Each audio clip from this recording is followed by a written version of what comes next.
Bueno, pues dentro de la sección de nuestro programa Todo Cultura, que dedicamos a las tecnologías de la información, que son algo fundamental en la realización, producción y difusión de la cultura hoy día, vamos a tocar un tema que está relacionado con el concepto de biblioteca.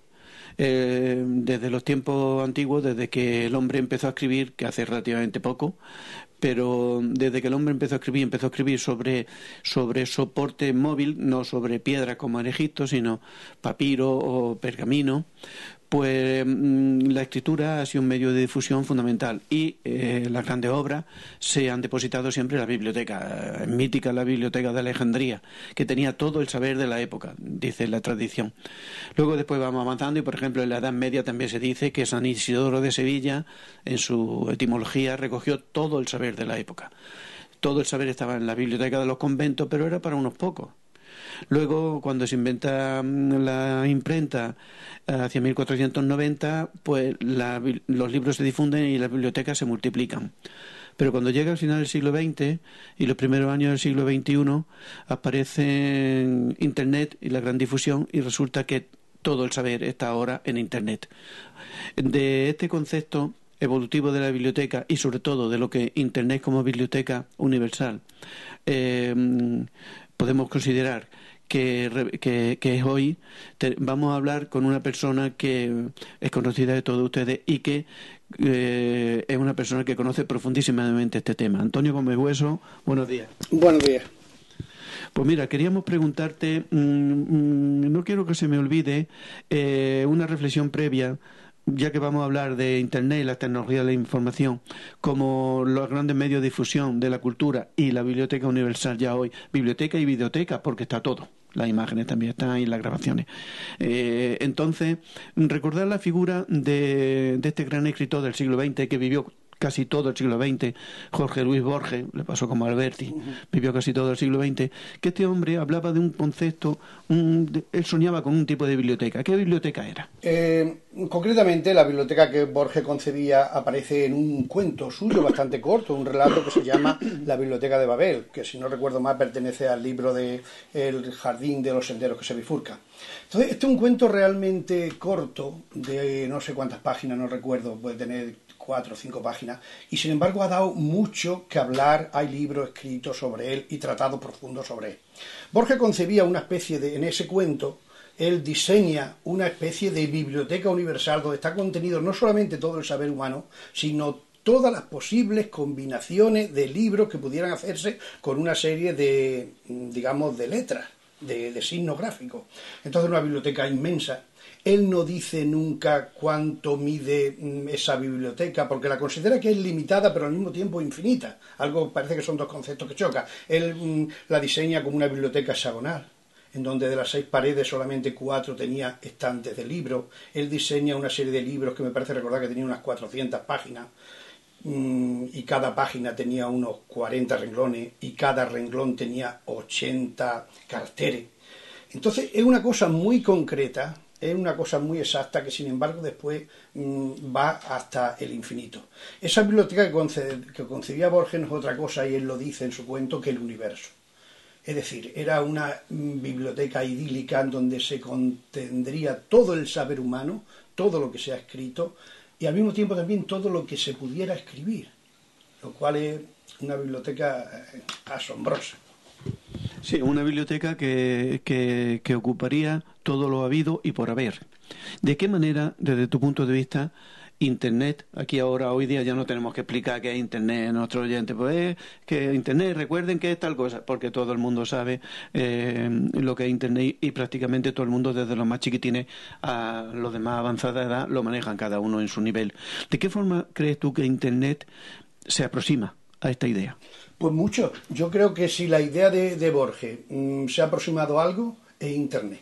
Yo creo, y además esto es una cosa que se está debatiendo ahora, que lo he visto yo, que Borges anticipó Internet. Anticipó Internet de muchísimas maneras. A mí me hubiera gustado ver lo que hubiera dicho Borges ahora si viviera con relación a Internet, porque hubiera sido muy interesante. Hay un montón de elementos de Internet que ya Borges predice en sus cuentos. Por ejemplo, Wikipedia.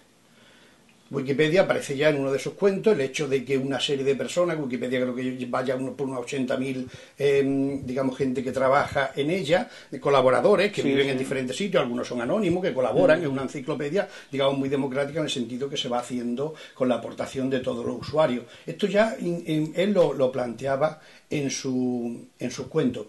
Otra de las cosas que planteaba, por ejemplo, era lógicamente el recopilar todo lo publicado. Eso se está haciendo ahora. Se ha hecho un estudio incluso de lo que ocuparía hacer todos los libros que hay en la universidad, recopilarlo, ponerlo en PDF, editarlo digitalmente, y es una cosa que se está haciendo ya.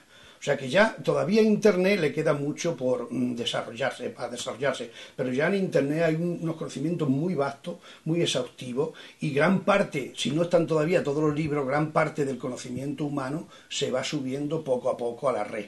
Entonces me parece que se está pareciendo muchísimo a la biblioteca de Borges. Muchísimo. Sí, y no solamente los libros en el formato que nosotros lo conocemos, sino en soporte también de discos, etcétera, y también la reproducción de otras producciones aparte del libro del ser humano, exclusivas del ser humano, porque no se pueden dar en otros seres, como por ejemplo la producción artística, ¿no? Que ya llegas tú a un museo y entonces pagas la entrada, entras y ves los cuadros reales, pero si tienes escasez de tiempo o tal, o al salir te dan una hojita en la que dice: si quiere usted hacer una visita virtual, y tú en tu casa tranquilamente conectándote a la red, pues puedes hacer la visita al museo o a la exposición fulanita o al interior de una cabaña de investigadores que están en la Antártida. Entonces todo, en realidad, no solamente los libros como tales, sino todo lo que está relacionado con, podríamos decirlo, genuinamente y específico de la humanidad.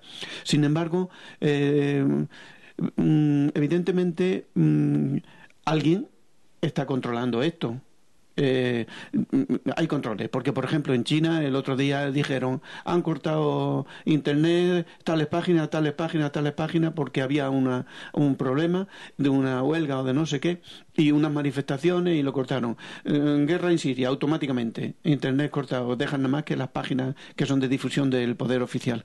Entonces, de esta manera nos puede dar un poco miedo de que internet se pueda convertir en manos inadecuada, porque los dictadores están siempre al acecho. Entonces se pueden convertir como en el gran hermano de Orwell, este ojo que lo veía todo, este ojo. ¿Es un peligro desde tu punto de vista? Bueno, sí tiene sus peligros. Es decir, tú lo has estado diciendo muy bien. Ya no solamente los libros, sino que todo el material audiovisual, plástico, películas están ahí. Pero yo añadiría algo más incluso, Manolo. Están ahí todas nuestras confidencias, está ahí nuestra correspondencia, están ahí los trabajos de personas que a lo mejor no se plantean la literatura, pero que sí le escriben emails a la gente, y todos esos correos se almacenan ahí. Están ahí nuestras fotografías de los viajes. Es decir, y eso realmente no se puede, cuesta mucho borrar, como sabemos. Entonces Internet hasta ahora ha sido un territorio salvaje. Por lo tanto es un territorio en cierta medida libre, pero libre también quiere decir que tiene una serie de problemas, y tú lo has apuntado perfectamente. Sin ir más lejos, ahí tenemos el caso de la concejala esta, Olvido Domingo, que ha tenido un vídeo que era suyo personal, que por lo visto le mandó a alguien. Estrictamente privado, íntimo y privado. Exactamente, y eso ha trascendido de tal manera de que ya hoy es público, pero no solamente para España, sino para todo el mundo. Aquí tenemos el caso de Julian, el hombre este de Wikileaks, Julian Assange, de Wikileaks, Assange, lo conocemos exactamente, todos, sí. Julian Assange. Este hombre pues también tiene un problema porque Estados Unidos, bueno, le acusa de revelar secretos de Estado, de difundirlos por la red. Es decir, que ya está esto sobre la mesa. Internet ha sido un territorio salvaje, pero ya los políticos quieren controlarlo, quieren dominarlo. Lógicamente, algunas leyes habrá que poner, porque si no es un territorio salvaje, con mucho inconveniente, pero no sé qué decirte, porque yo creo que aunque se tiene que regular, siempre tiene que haber yo creo que ya es irregulable. Es decir, yo creo que Internet es un monstruo tan colosal, se parece tanto a esa biblioteca de Borges, que no solamente almacena todo el saber humano, todo el arte, sino que almacena también nuestra identidad, nuestras confidencias. Esto se ha convertido en un monstruo tan grande, creo yo, que ya es imposible de controlar. Habrá normas, se podrá cerrar, como se han cerrado, pues portales como este portal que había, Megablow, que cerraron los estadounidenses, pero eso no ha impedido que la gente se sigan descargando. Porque además Internet, otra de las ventajas que tiene, es que facilita la cultura, facilita la información, facilita los productos de una manera gratuita. Entonces es un gran peligro, porque Internet es la vida, es una selva. Hoy día es un gran peligro, pero al mismo tiempo también es un campo de libertad. Yo me atrevo a decir que es un campo a conquistar, a explorar. Yo, en los últimos años, lo que estuve dando clase, cuando algunos padres de alumnos me decían que por los últimos, los que yo les daba clase, tenían 12 y 13 años, decían que por la edad no quiero, le tengo prohibido que utilice Internet en casa, y yo siempre les aconsejaba, les decía que eso, desde mi punto de vista, era un error. Yo le ponía la comparación de un cuchillo. Digo, un cuchillo puede servir para hacer barbaridades muy grandes. ¿En su cocina hay cuchillos? Sí, claro. Digo, pues quite usted los cuchillos. Estamos en la misma. Entonces, lo que hay que, sobre todo con los muchachos, educarlos y controlar, porque en Internet te vas a encontrar desde páginas de pornografía hasta difusión de droga, compra-venta de alucinógenos, compra-venta de armas hay, explosivos, etcétera, etcétera. Es decir, todo lo negativo del ser humano, esto diabólico, rituales diabólicos, todo lo negativo también va a estar, pero resulta que eso es parte del ser humano también. Entonces lo que se impone es una nueva perspectiva desde la educación. ¿Qué opinas de esto? Pues que lleva toda la razón del mundo. De hecho, todas estas nuevas tecnologías ya se planteó, la ONU misma dijo de que era un instrumento para que los pueblos tuvieran más democracia y tuvieran más bienestar. Lógicamente, lo que tú dices, yo comparto todo lo que estás diciendo, no se puede dejar a un niño pequeño delante de Internet sin un tipo de control, porque sería lo mismo que dejarlo en medio de la selva. Lógicamente, sucumbiría a los peligros. Entonces hace falta una educación, y ya se están dando los primeros pasos. Hace falta una educación y un control de los padres. A medida de que el hijo vaya creciendo, la libertad se le puede ampliar algo más, pero Internet, ya digo, es una selva salvaje. Muy bien, yo creo que podemos concluir diciendo que Internet va a ser en el futuro, es ahora y en el futuro, un instrumento prácticamente maravilloso para la difusión de la cultura y la difusión de todo lo positivo que el ser humano tiene, porque por ejemplo, si se necesita un órgano, si se necesita un medicamento de manera una emergencia, se utiliza la red. Por lo tanto, fíjate qué cosa tan interesante, claro, ¿no? Bueno, Antonio, pues muchísimas gracias, hemos concluido nuestro tiempo. Si quieres comentar alguna otra cosa. No, simplemente, digamos, confirmar más o menos lo que tú has dicho. Estás un poco de acuerdo que un instrumento, que puede ser un instrumento maravilloso. No olvidemos de que hay incluso operaciones que se hacen por internet. Y la siguen otros especialistas. A lo mejor están diciendo, según me han dicho, una intervención quirúrgica que la hace un especialista especialmente consagrado, y decenas, centenares o miles de especialistas la están siguiendo en otro sitio, con lo cual, fíjate. Y además Internet está llegando a lugares deprimidos del mundo, que pueden ver un partido de fútbol, que puede conocer lo que está pasando en el mundo, cuál es su situación en comparación con el mundo. Es un instrumento maravilloso, pero también es un instrumento muy nocivo, porque a fin de cuentas Internet es la vida, y en la vida hay momentos maravillosos, momentos hermosos, y hay momentos trágicos y tristes, y hay peligro, y hay también satisfacciones. Entonces, así, Internet yo creo que es una segunda vida, y en este motivo es lo que, digamos, enlaza con lo que decíamos de Borges, que Borges, su biblioteca de Babel, no es otra cosa sino una biblioteca paralela, que yo creo que Internet, digamos, es una vida paralela. Muy bien, pues muchísimas gracias, Antonio. A ti.